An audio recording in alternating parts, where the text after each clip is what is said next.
Hello guys, welcome to my channel. My name is Arjun Espwar. Guys, आज हम लोग discuss करने वाले हैं मैट्रिक्स के addition, subtraction and scalar multiplication को लेकर। गाइस, यदि आपने इससे पहले वाले लेक्चर की वीडियो नहीं देखी है तो उसका लिंक आपको डिस्क्रिप्शन में मिल जाएगा। तो आप जाकर पहले फर्स्ट लेक्चर को अटेम्प्ट कीजिए, उसके बाद सेकंड लेक्चर देखेंगे आप लोग। ओके गाइस, आइए गाइस चलते हैं अपने टॉपिक की तरफ। Let's see guys. देखिए गाइस, यदि मुझे किसी भी मैट्रिक्स को ऐड करना हो तो सबसे पहले एडिशन ऑफ मैट्रिसेस सीखते हैं क्या कहना चाह रहा है। यदि मुझे दो मैट्रिसेस को ऐड करना है तो मैं कैसे ऐड करूंगा टू मैट्रिसेस को। It's a very important point. देखो गाइस, जब भी हमें टू मैट्रिसेस को ऐड करना होता है तो सिंपल सा पॉइंट होता है, हमें फर्स्ट एलिमेंट, दो मैंने एग्जांपल लिखे हुए हैं, ध्यान दीजिए। ए कोई मैट्रिक्स है 2 3 0 -1, बी कोई मैट्रिक्स है 6 9 -4 1। आपको क्या करना है, इनको ऐड करना है। ऐड कैसे करेंगे? फर्स्ट को फर्स्ट के साथ, सेकंड को सेकंड के साथ, थर्ड को थर्ड के साथ, फोर्थ को फोर्थ के साथ, इस तरह से ऐड करेंगे। यानी फर्स्ट मैट्रिक्स के फर्स्ट एलिमेंट को सेकंड मैट्रिक्स के फर्स्ट एलिमेंट के साथ कनेक्ट करेंगे, यानी ऐड करेंगे। तो 2 + 6 देखिए लिखा हुआ है यहाँ पे, 3 + 9 ये लिखा हुआ है यहाँ पे, 0 - 4 ये लिखा हुआ आपके यहाँ पे, -1 + 1 ये लिखा हुआ है। तो समझ में आ गया। तो मैं क्या बोल रहा था आपको कि फर्स्ट मैट्रिक्स के फर्स्ट एलिमेंट को सेकंड मैट्रिक्स के फर्स्ट एलिमेंट के साथ कनेक्ट करेंगे।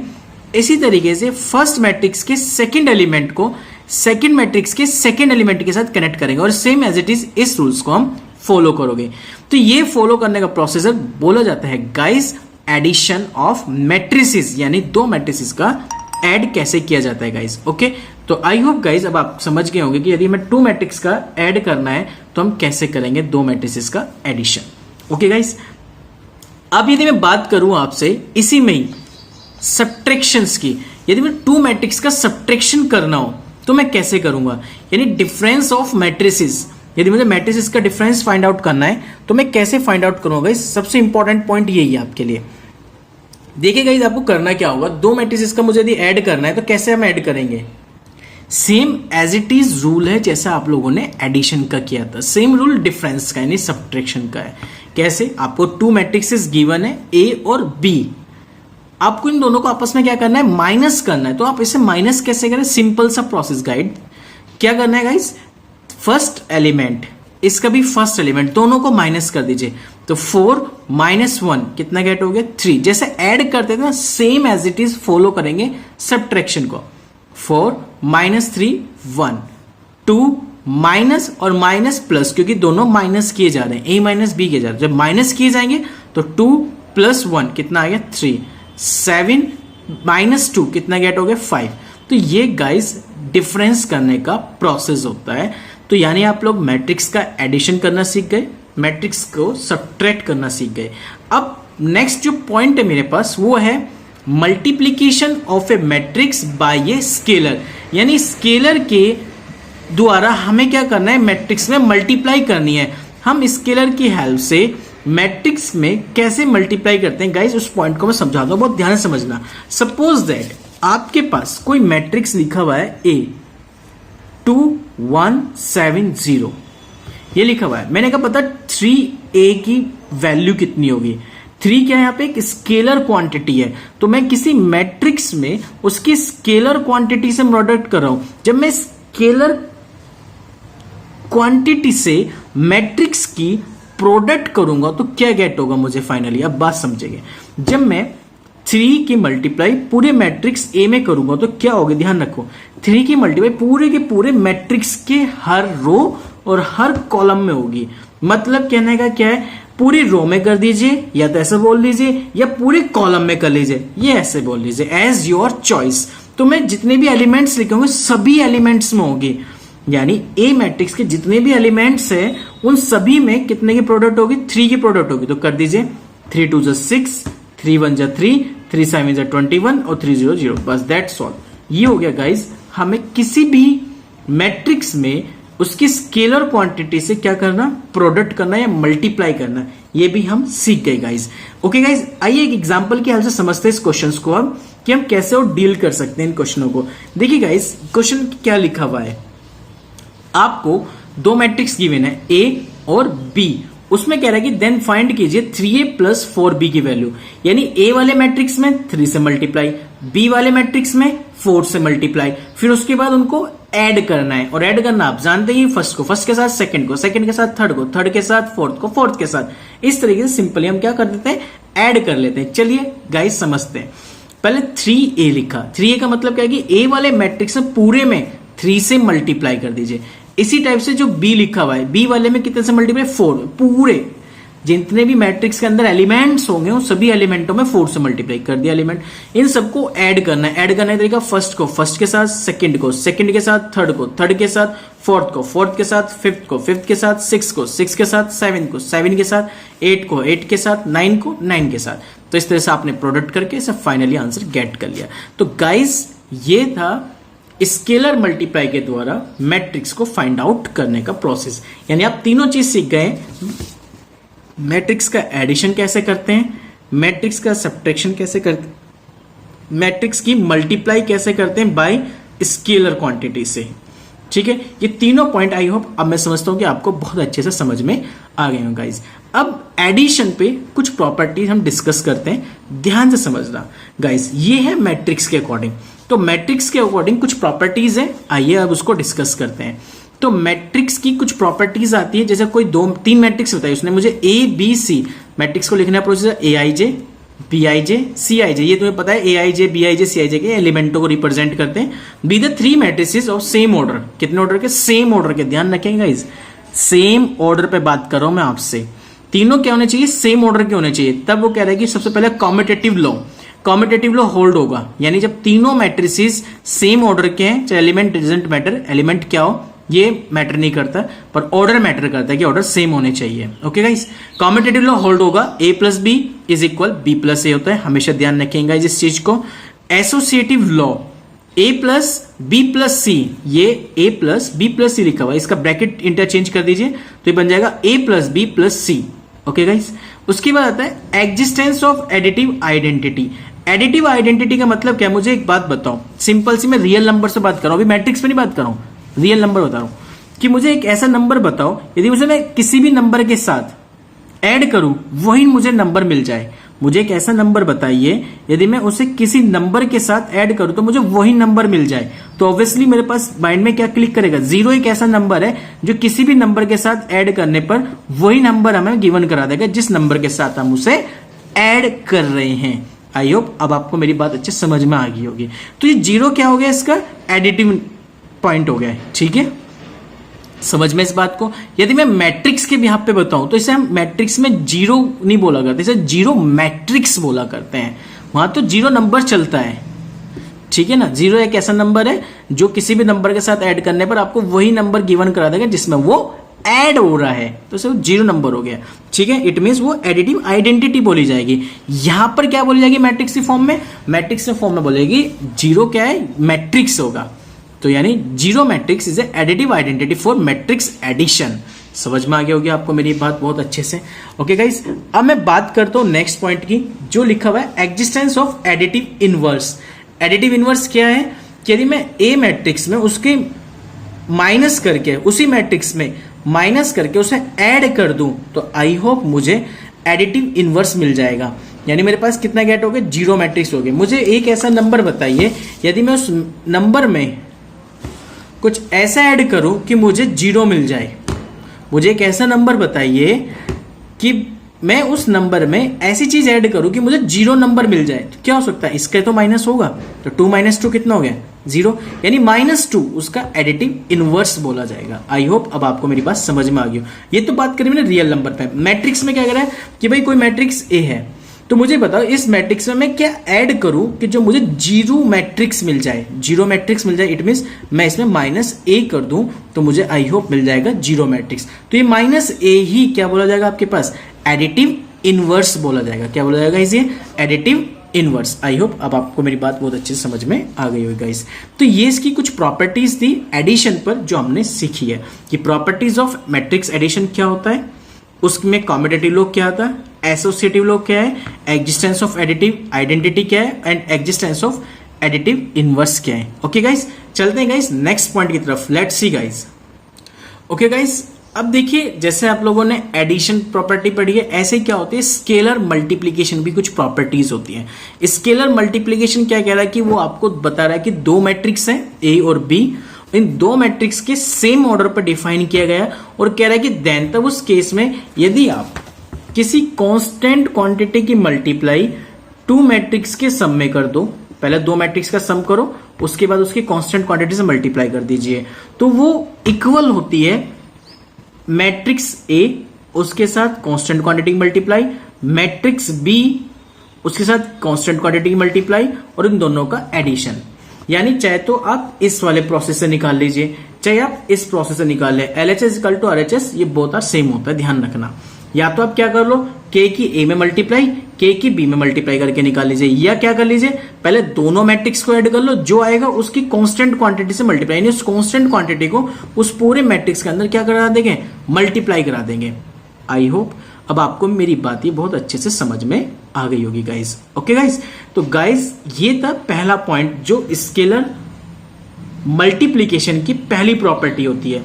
सेकंड प्रॉपर्टी क्या कह रहा है समझेंगे गाइस, कि मैं यदि के आई ए लिखता हूं, मतलब क्या समझाता हूं।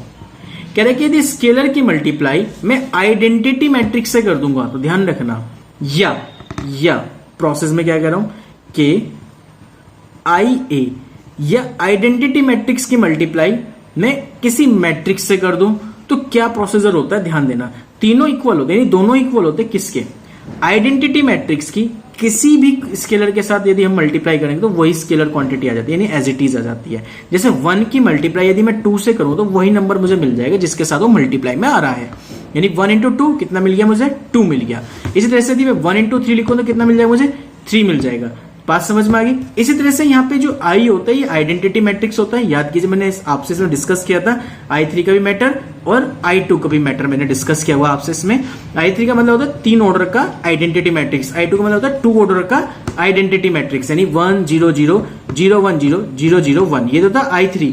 I2 का मैट्रिक्स का क्या होता था ऑर्डर, 1 0 0 1। आई होप अब आपको याद आ गई होगी बात मेरी, ठीक है गाइज। तो गाइज इंपॉर्टेंट क्या बात है, आइडेंटिटी किसी भी स्केलर क्वांटिटी से मल्टीप्लाई करेंगे तो वही नंबर आ जाएगा, यानी स्केलर क्वांटिटी आ गई, और स्केलर क्वांटिटी मल्टीप्लाई इससे तो कितना आ गया, k into A. Same as it is identity matrix की यदि हमें किसी मैट्रिक्स से प्रोडक्ट करी तो मैट्रिक्स आ गया, और मैट्रिक्स से प्रोडक्ट के से की तो कितना गया, k। तो यानी ये सारी प्रॉपर्टी दोनों ही प्रॉपर्टी जो लिखी हुई है वो हमेशा किसके इक्वल होगी, के ए के। यानी आइडेंटिटी की किसी भी मैट्रिक्स से मल्टीप्लाई हो जाए तो वही आपको मैट्रिक्स मिल जाएगा जिसके साथ वो उसने मल्टीप्लाई करी होगी। ये बात अब आपको मेरी अच्छे से समझ में आ गई होगी गाइस। तो ये प्रॉपर्टी थी 2 इसकी गाइस। ओके, तो गाइस अब इस पे कुछ एग्जांपल है, उस एग्जांपल को समझते हैं गाइस। लेट्स सी गाइस, देखिए क्या लिखा हुआ है एग्जांपल में। उसने लिखा गाइस कि ए और बी कोई 2 मैट्रिसेस है, ए इस तरह का बी इस तरह का, जिसमें वेरीफाई करा रहा है रिजल्ट्स को। जो मैंने अभी रिजल्ट आपसे डिस्कस किया ना, सेम वही रिजल्ट कह रहा है। पहला पॉइंट क्या लिखा, 3 into A plus B equal to 3 plus 3b। LHS लेके चलेंगे फिर RHS लेके चलेंगे, दोनों को इक्वल दिखा देना।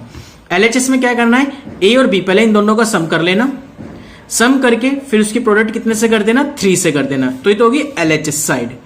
अब हमें क्या लेके चलनी है, उसकी RHS side.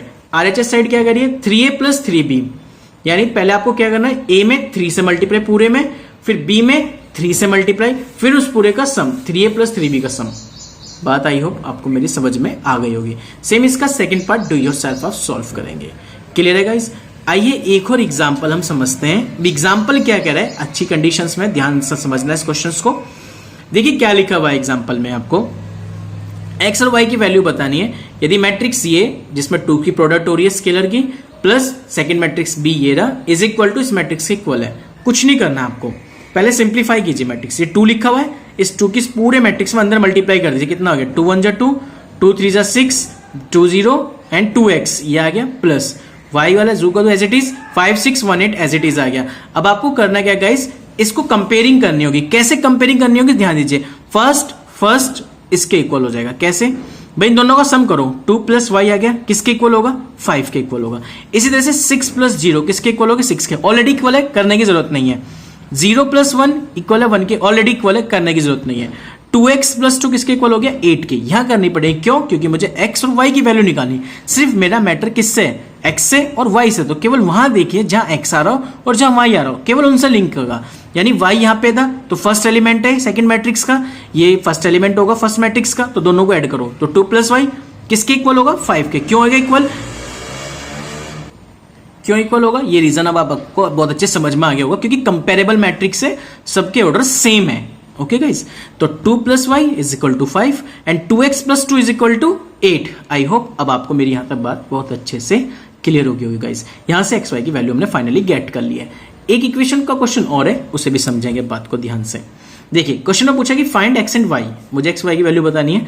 If x + y = this matrix and x - y = this matrix, ये दो मैट्रिक्स उसने मुझे गिवन कर दिए और कह रहा है कि बता x वैल्यू क्या होगी और y की क्या वैल्यूज होगी। बहुत सिंपल तरीका समझना, जब भी इस तरह से इक्वेशन टाइप में मैट्रिक्स का सॉल्यूशन में आपको x और y की वैल्यू पूछता हो तो हमेशा ध्यान रखना उस वाली कंडीशन में या तो आप एलिमिनेशन, सब्स्टिट्यूशन, मल्टीप्लीकेशन कोई भी मेथड अप्लाई कर सकते हो। और ध्यान रखना एक स्पेशल मेथड भी होता था आपके यहाँ पे एक स्पेशल मेथड भी होता था, यदि आपको याद हो। वो कौन सा स्पेशल मेथड था याद दिलाता हूं मैं आपको। देखो 3 केस थे आपके यहाँ पे x और y की वैल्यूज को फाइंड आउट करने के, ठीक है ना। पहला था आपके पास एलिमिनेशन मेथड, दूसरा था आपके पास सब्स्टिट्यूशन मेथड, तीसरा था आपके पास मल्टीप्लीकेशन मेथड, ठीक है, क्रॉस मल्टीप्लीकेशन मेथड इसको आप बोलते हैं। फोर्थ था स्पेशल मेथड।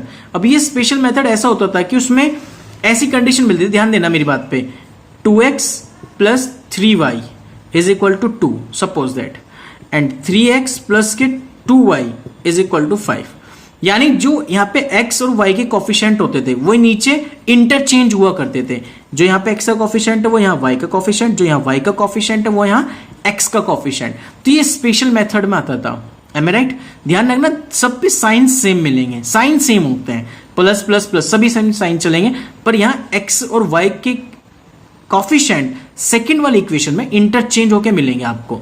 जब भी इस तरह की कोई कंडीशन आती थी तो हम इसे बोलते थे स्पेशल मेथड।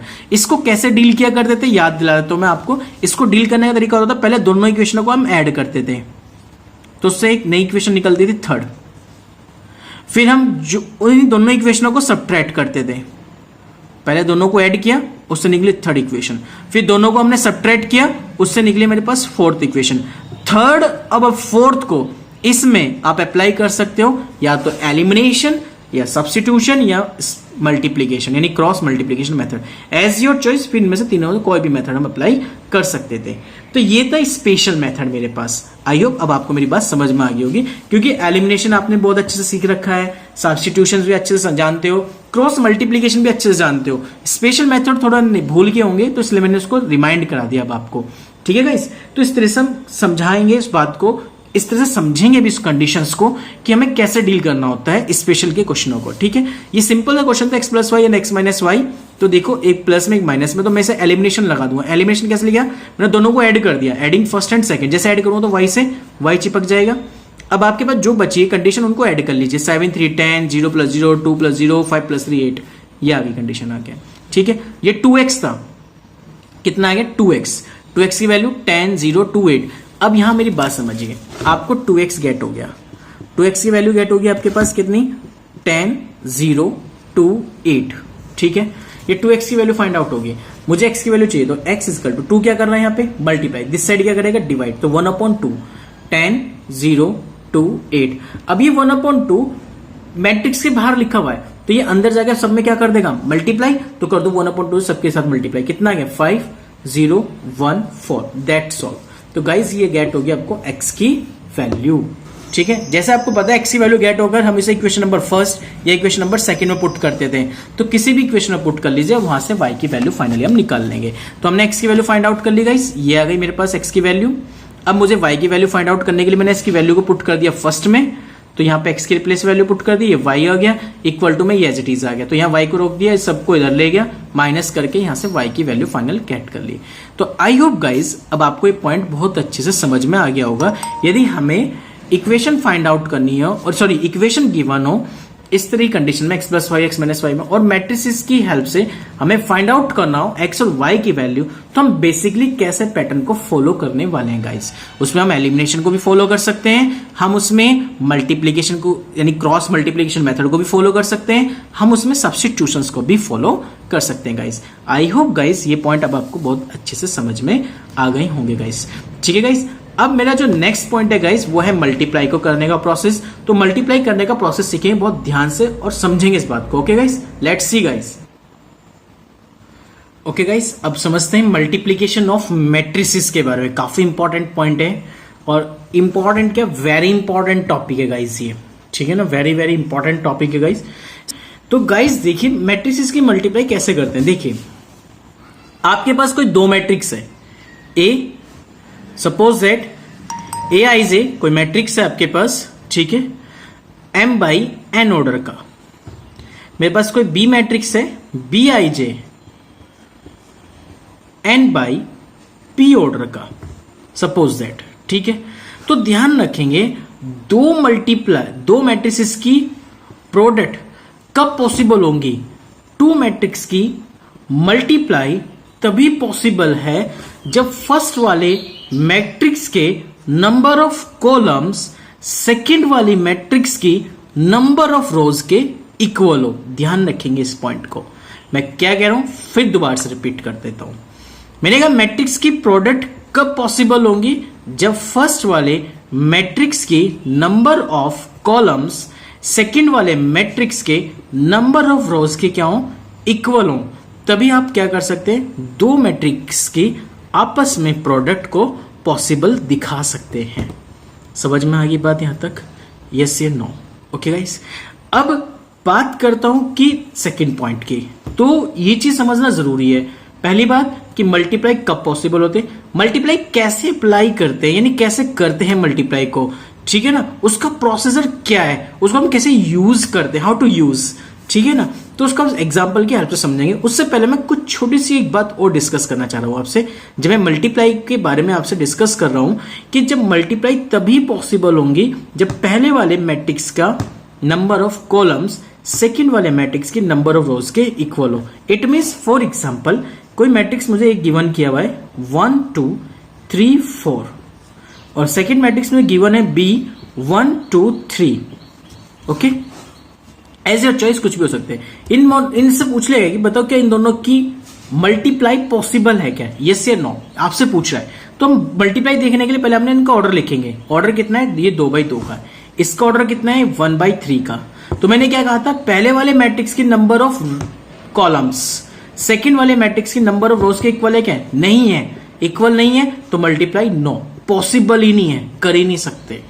पॉइंट समझ में आ गई बात है, नहीं आई गाइस। ओके, तो इस तरीके से हम देखते हैं। दूसरी चीज, पहला पॉइंट ये हो गया मल्टीप्लाई कैसे पॉसिबल है।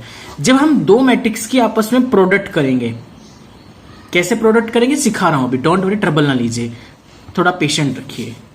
तो जब हम दो मैट्रिक्स की प्रोडक्ट करेंगे ए और बी, तो सपोज दैट एक कोई नया मैट्रिक्स आता है सी, ये कोई नया मैट्रिक्स आ गया सी।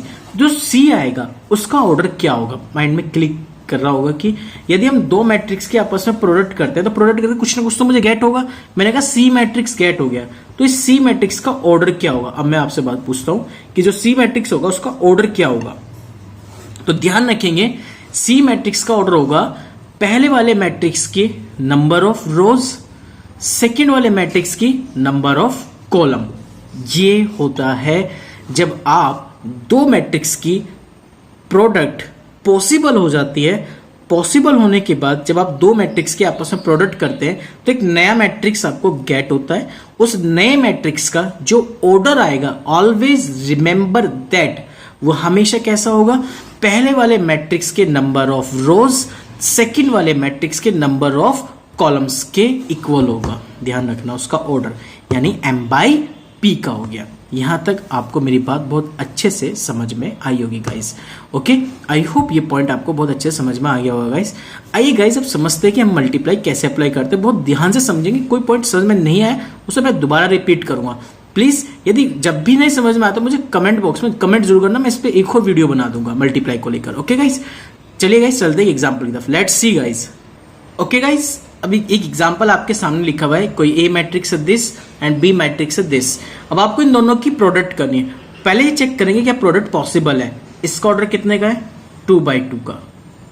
इसका ऑर्डर कितने का है, ऑर्डर लिखिए 2 रो 3 कॉलम, तो 2/3 का।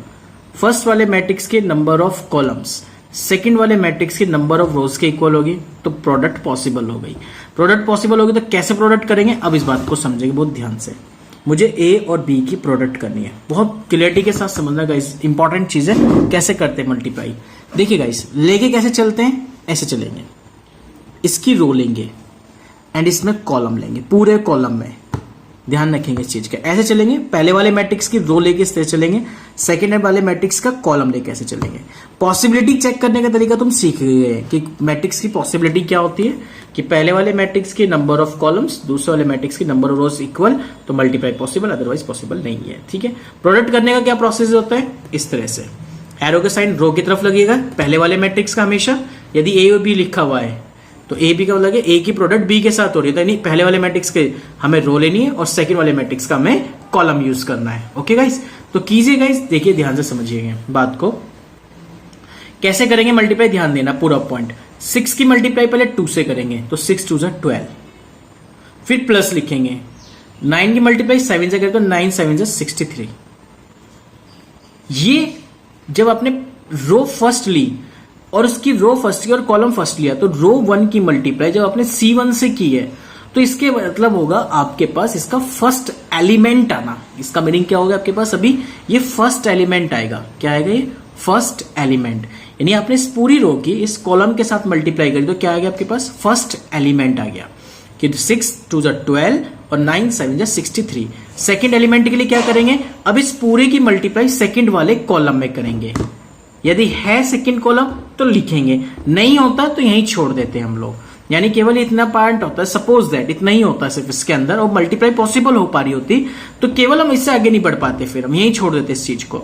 अब हम आगे मूव कर पा रहे हैं, किस वजह से, क्योंकि यहाँ पे कॉलम्स 2 बना हुआ है। तो इस पूरे की मल्टीप्लाई, इस पूरे रो की R1 की मल्टीप्लाई इस पूरे में कीजिए। अब फिर से सेकेंड एलिमेंट आपको मिलेगा 6 6 36, 9 9 81, सेकेंड एलिमेंट तैयार हो गया। इसी तरह से इस पूरे की नेक्स्ट वाले कॉलम में है तो आगे मूव कीजिए, नहीं होता तो यही छोड़ देते हैं हम लोग। नेक्स्ट मूव किया, 6 की मल्टीप्लाई 0 से कितना आ गया, 0। 9 की मल्टीप्लाई 8 से किया तो 9 8 से 72 आ गया। आई होप गाइस ये भी पॉइंट आपको बहुत अच्छे से समझ में आ गया होगा गाइस। ओके, अब इसी तरह से हम क्या करेंगे, सेकंड रो लेंगे।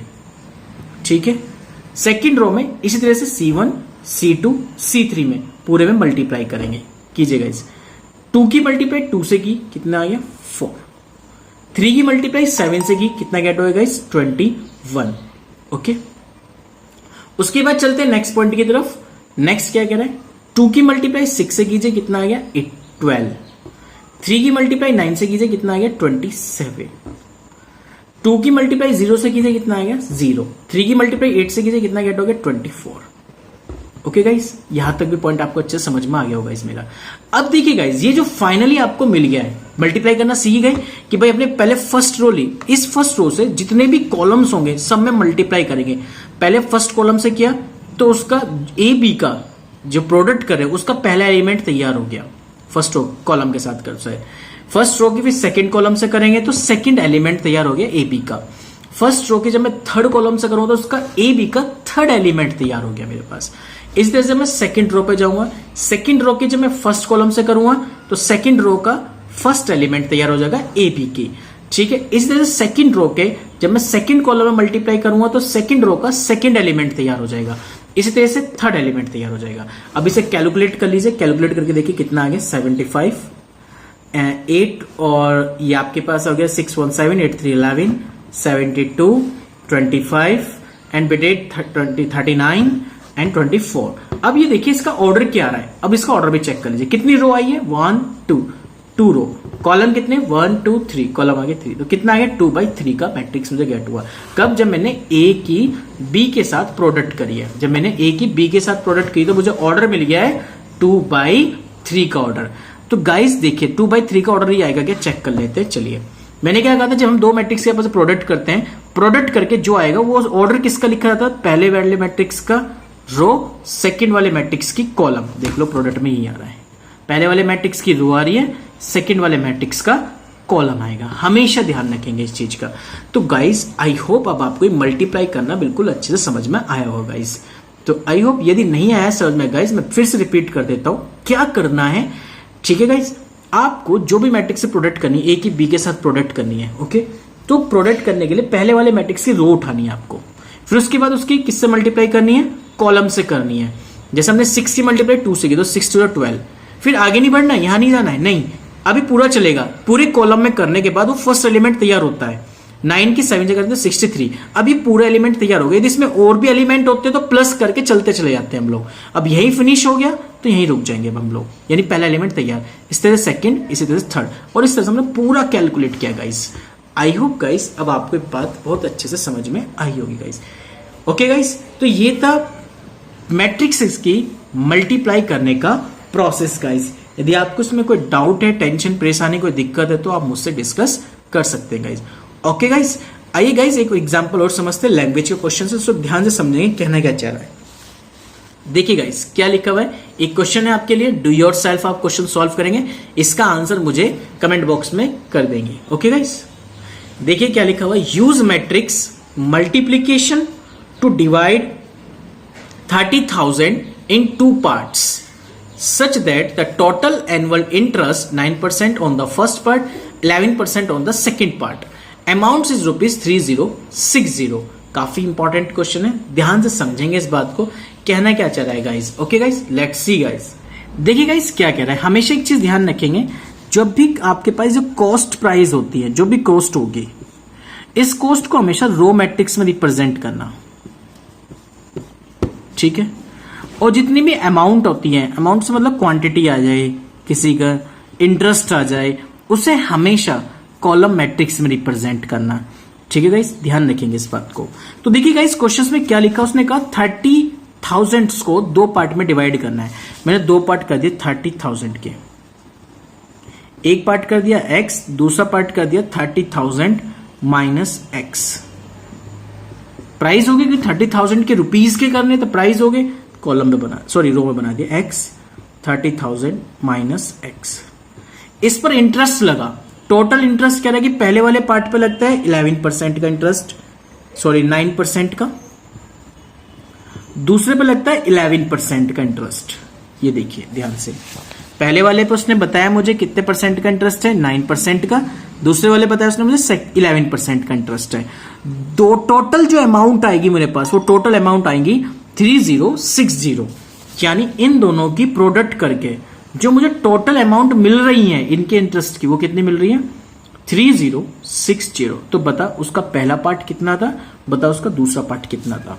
टोटल अमाउंट बता दी उसने मुझे, इंटरेस्ट की जो मुझे मिल रही है 3060 मिल रही है। तो क्या करना है, दोनों मैट्रिक्स की आपस में प्रोडक्ट करनी है। प्रोडक्ट करना आप सीखी गए कैसे, इसकी मल्टीप्लाई पूरे इसमें कर दीजिए कॉलम में। देखिए करेंगे, x की मल्टीप्लाई 9 से कितना आ गया 9x upon 100 plus 30,000 minus x की मल्टीप्लाई इससे कीजिए, कितना आ गया 30,000 माइनस x इंटू 11 अपॉन 100।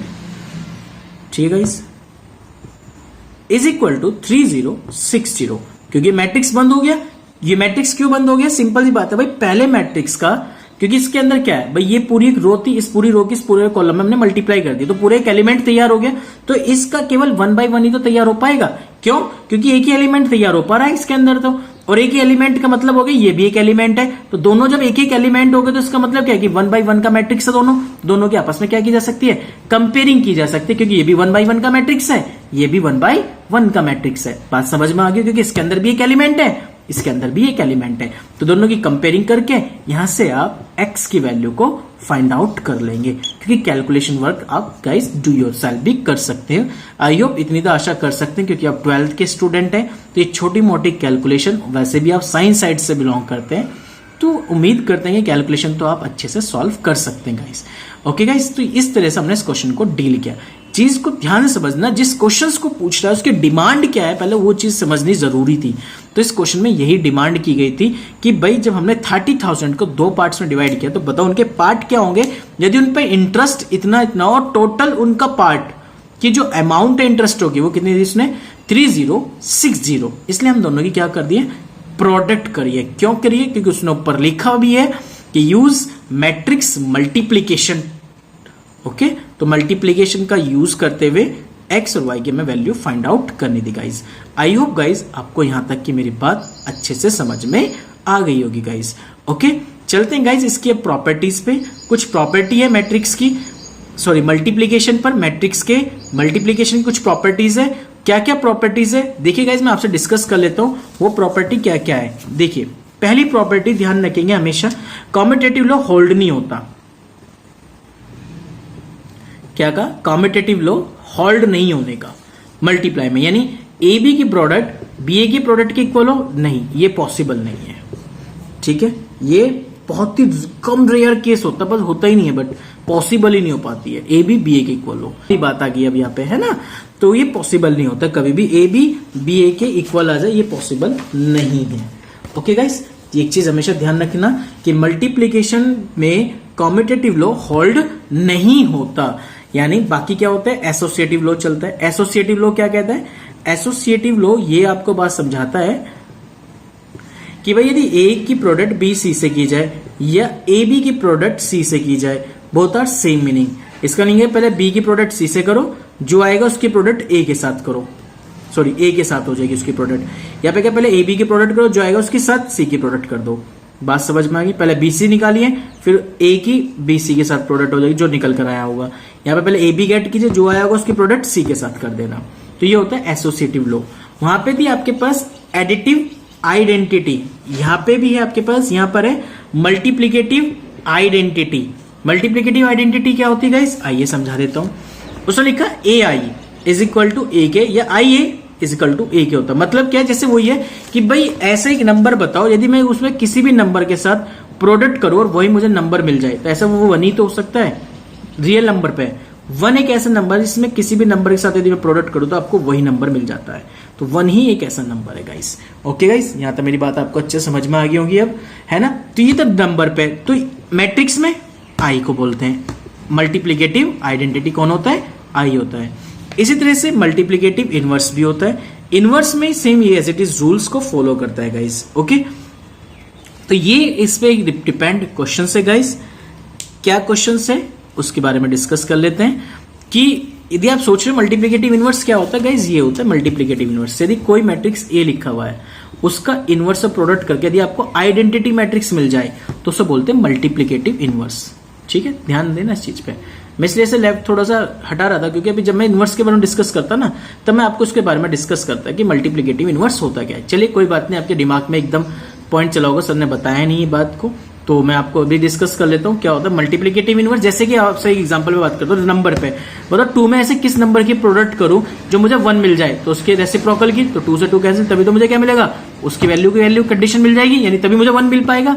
1 कब मिल रहा है? जब मैं इस नंबर के रेसिप्रोकल से प्रोडक्ट करता हूं। पर मैट्रिक्स में रेसिप्रोकल नहीं होता, मैट्रिक्स में क्या चलता है? इनवर्स चलता है। तो इसलिए ए की प्रोडक्ट यदि मैं उसके इनवर्स से करूं तो मुझे आइडेंटिटी मिल जाए, तो ये इनवर्स बोला जाता है मल्टीप्लीकेटिव इनवर्स।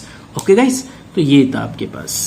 अब गाइस इस पे कुछ एग्जांपल है, उस एग्जांपल को आप डिस्कस कर लेते हैं। क्या कह रहा है एग्जांपल आपको?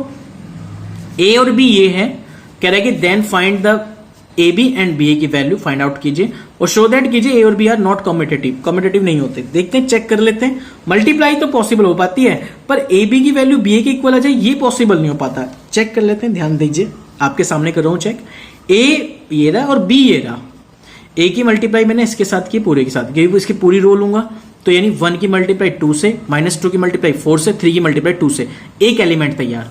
1 की मल्टीप्लाई 3 से, -2 की मल्टीप्लाई 5 से, 3 की मल्टीप्लाई 1 से, दूसरा एलिमेंट तैयार। बस 2 ही एलिमेंट तैयार हो सकते क्योंकि तीसरा कॉलम है नहीं, जो आगे मूव करें यहीं तक हम इसे छोड़ सकते हैं। ठीक है, same as it is second row से, फर्स्ट कॉलम सेकंड कॉलम में मल्टीप्लाई, ये आ गया आपके पास। तो ए बी की प्रोडक्ट करके आया 0, -4, 10 और 3। इसी तरह से सेम बी ए के अकॉर्डिंग चलेंगे। बी ए के अकॉर्डिंग हमने मल्टीप्लाई करी तो आप देख रहे सेम ये आ गए, बी ए के साथ प्रोडक्ट करने पर ये आ गया, same as it is product करके ये गेट हो। क्या ए बी और बी ए की प्रोडक्ट सेम आई है? पॉसिबल नहीं है, कभी नहीं आ सकती है। तो ध्यान रखना, ए बी और बी ए कभी भी इक्वल नहीं होते। जब A B B A equal नहीं होते इसका मतलब क्या है? कॉम्पिटिटिव लॉ होल्ड नहीं होगा।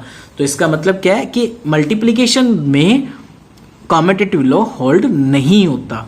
समझ गए होंगे। आई होप आप मेरी बात को अच्छे से गाइस। ओके गाइस, तो ये था मल्टीप्लिकेशन का कॉन्सेप्ट। यहाँ तक मुझे लगता है कि आपको बहुत अच्छे से क्लियर हो गया होगा गाइस। ओके गाइस आज के लिए तो इतना ही, लेकिन नेक्स्ट जो वीडियो है मैं उसमें डिस्कस करूंगा आपसे positive integral powers of A square matrix के बारे में डिस्कस करूंगा, जिससे मैं आपसे कुछ क्वेश्चन डिस्कस करूंगा। क्वेश्चन के डिस्कस करने के बाद फिर मैं आपका टॉपिक समझाऊंगा ट्रांसपोज ऑफ ए मैट्रिक्स, जिसमें हम लोग सिमेट्रिक, स्क्यू सिमेट्रिक और एक मैट्रिक्स को can be express as the sum of symmetric and skew symmetric matrix में रिप्रेजेंट कर सकते हैं। ओके गाइस, इसके बाद जो नेक्स्ट वीडियो होगी वो इनवर्स को लेकर होगी, जिसमें हम टोटल इनवर्स को डिस्कस करेंगे। और नेक्स्ट वीडियो डाउट सेशन की होगी, जिसमें मैं तुम्हें कुछ इंपॉर्टेंट और क्वेश्चनों को डील भी कराऊंगा। ओके गाइस, तो आज के लिए तो इतना ही, क्योंकि वीडियो ज्यादा लंबी हो जाएगी आपके लिए, नहीं तो क्योंकि समझाने का पोर्शन ज्यादा है, ज्यादा तेजी से नहीं चलेंगे, इजिली आराम से चलिए, कोई ट्रबल वाली बात नहीं है guys. Okay guys, so much guys, thank you.